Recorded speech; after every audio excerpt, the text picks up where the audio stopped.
Pastor Siqueira, nós sabemos, né, porque a gente acompanha através de livros, através de filmes, o povo judeu é um povo muito alegre, sempre foi assim, e eles têm muitas festas.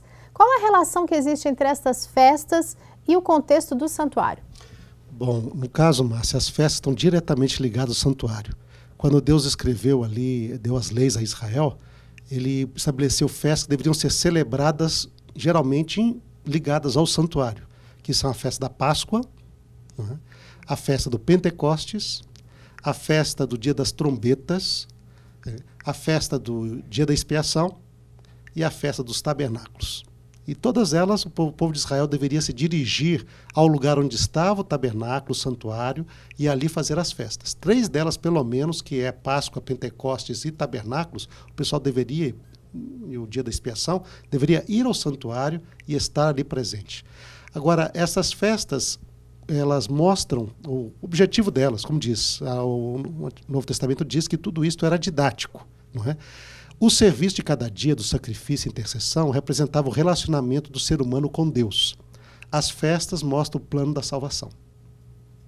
Então, e exatamente, cada ano eles repassavam os pontos altos do plano da salvação. A Páscoa representando a morte de Cristo, o Cordeiro Pascal, né? Então isso lembrava como Deus liberta o pecador, né? Então, quando Deus liberta o pecador, através da morte de Cristo, seu sangue liberta. O Pentecostes era celebrado como o dia que Deus fez a aliança com o povo e deu a lei no Sinai, deu o seu Espírito. Então, primeiro Deus liberta o pecador, depois de libertado, ele faz a aliança e dá a lei. Então, a salvação vem antes da lei, não é? Isso é bem claro no sistema de festas. Aí, as últimas festas lembram o juízo de Deus. A festa das trombetas chama o povo a se preparar porque o juízo de Deus está se aproximando. Então isso representa essa proclamação que se deve ser feita para que as pessoas preparem-se para encontrar com Deus. O dia da expiação lembra que existe um juízo, que Deus vai julgar, portanto o ser humano é responsável, ele tem liberdade diante de Deus e portanto ele tem que responder a Deus, mas se ele aceita a graça de Deus, ele pode ser libertado da culpa do pecado. E aí não entrar em juízo e perecer no juízo final de Deus. E o tabernáculo representa o céu, quando nós iremos morar com Deus para sempre. E o livro de Apocalipse termina falando com isso. Eis o tabernáculo de Deus com os homens.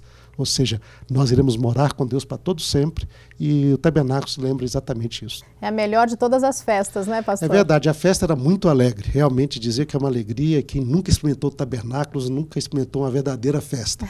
Mas lembrar que para chegar lá, para festejar tanto, tem de começar nos primeiros passos. Aceitar o sacrifício, aceitar o plano de Deus, sua aliança, sua lei, preparar-se para no momento do juízo, estar pronto para que Deus possa nos salvar, não é? E aí então nós iremos viver com Ele para sempre. Pastor, falando sobre juízo, a festa do Dia da Expiação era uma festa de juízo, mas era um juízo anual? Como é que funcionava isso? No final do ano, antes de terminar o ano, não é? Realmente todo o povo de Israel deveria ir ao tabernáculo, ao templo, e naquele dia passar um dia de jejum, de oração, enquanto o sacerdote entrava no lugar santíssimo. Era a única vez no ano que ele entrava ali, né? No lugar onde estava a Arca da Aliança, para poder ali pedir perdão para os pecados do povo de Israel, que já tinha sido confessado. Então é interessante. Durante o ano. Né? Durante o ano todo. O dia do juízo se pedia pelos pecados recentes, sem dúvida, mas também por todos os pecados que tinham sido confessados e perdoados ao longo do ano. Isso nos mostra uma realidade interessante, que é bem curiosa, né? Nós pensamos no pecado como algo muito abstrato. Assim, eu peco, peço perdão, acabou. Não, as consequências do pecado são grandes. E mesmo os pecados perdoados, eles necessitam ser depois eliminados, né? E o dia do juízo é para isso. Para não somente perdoar pecados, mas sobretudo eliminar e trazer uma expiação plena para o povo. E o pecado que tinha sido confessado deveria ser tirado do meio do acampamento e levado para o deserto através de um bode, chamado bode expiatório, não é? E isso, para a gente, é surpreendente, porque diz, olha, confessou, desapareceu. O santuário não ensina exatamente isso. Um pecado cometido, ele realmente permanece até o momento final do juízo de Deus, quando ele vai exterminar toda essa história de pecado.